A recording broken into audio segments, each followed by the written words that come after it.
নিজের চোখে দেখা কিছুদিন আগে একটা জানাজা পড়িয়েছে, খোদার কসম করে বলছে 6:30 ইন্তেকাল করেছে। হসপিটালের বিল দেনেওয়ালা নাই, 4 সন্তান।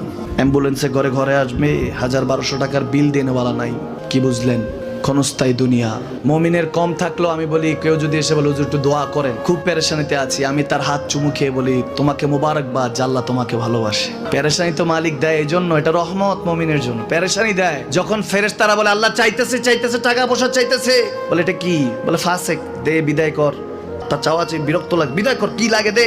মুমিন যখন চাইতে থাকে আল্লাহ আমাকে কিছু লাগবে, যখন একটু করে চায় আমার মাটাকে সুস্থ করে দাও, বাবাটাকে আল্লাহ আমার স্ত্রীকে, আমার আমাকে একটু তৌফিক দাও, চাইতে থাকে মুমিন। আল্লাহ বলে যখন ফেরেশতারা দেখে মুমিন চাচ্ছে, দেরি করতে পারে না, তাড়াতাড়ি খাজানা নিয়ে দিতে নেবে, আল্লাহ বলে রাখোস না, এত তাড়াহুড়া কিসে?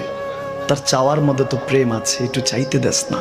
থাকুক না মুমিন আর একটু পেরেশান, থাকুক না, থাকতে দেস না।